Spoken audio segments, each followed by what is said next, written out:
बोंब ठोकली. ऊस म्हणून ऊस, कुंड्या ऊस, सदाशिव पाटलाच्या घरात मारत्या ऊस, खरं खोटं ते सरीला पुसळ म्हणून बोलतो.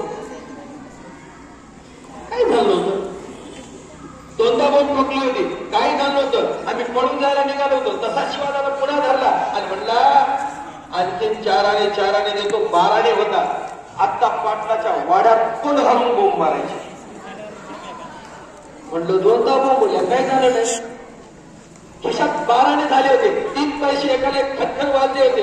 लक्ष्मीला आता रंग लावाय मिळणार होता. उरल्या पैशाचा चिवडा येणार होता आणि गावामध्ये रंग खेळून मजा करायची स्वप्न बघत होतो. 12 आणे खिशात ठेवले. भल्या मोठ्या वाड्याच्या 50 पायऱ्यातून आम्ही वरी गेलो होतो. भला मोठा वाडा, भला मोठा दरवाजा आणि त्या दरवाज्यात आम्ही 5 जण तोडमध्ये घातली आणि थोड्यात बोंब ठोकली. ऊस म्हणून ऊस, कुंड्या ऊस, सदाशिव पाटलाच्या घरात मारत्या ऊस, खरं खोटं ते सरीला पुसरे. जशी मी बोंब ठोकली ठोकली, पाटलाच्या वाड्यातून 5-6 जण एवढाले टिपोर घेऊन जे भागंडे गेले. एका रंगाचे गाढव होत होतं. ह्या पाठीत एक बसलो होतो. म्या थुंकणालो होतो. पाळूच्या पलीकडे गेलो होतो. सदाशिव पाटलाचं पोरगं काय करता सोडा तयार होतो.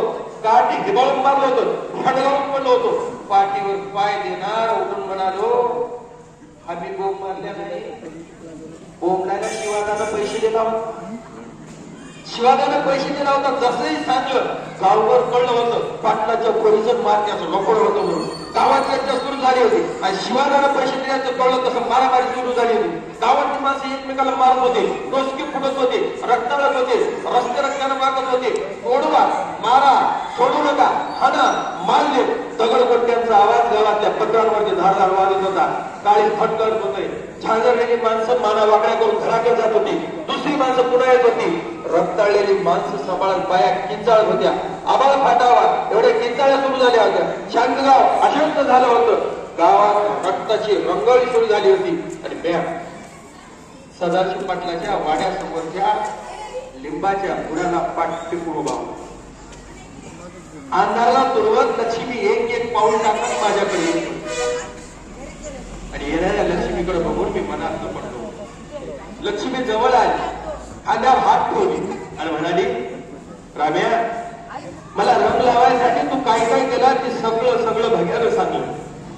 नुसता पाण्यात हात बुडून जरी रंग लावला असतास तरी राधा श्रीकृष्णाची रंगपंचमी झाली असती. बाराण्यासाठी बोंब मारला तर गावाची 12 वाजले. सगळी बोंबाबोंब झाली. गावातली माणुसकी संपली. लक्ष्मी अंधाराला तुरवत निघून जात होती आणि मी मनात पडत होतो. बाराण्याच्या बोंब गावाची सगळी बोंबाबोंब केली होती.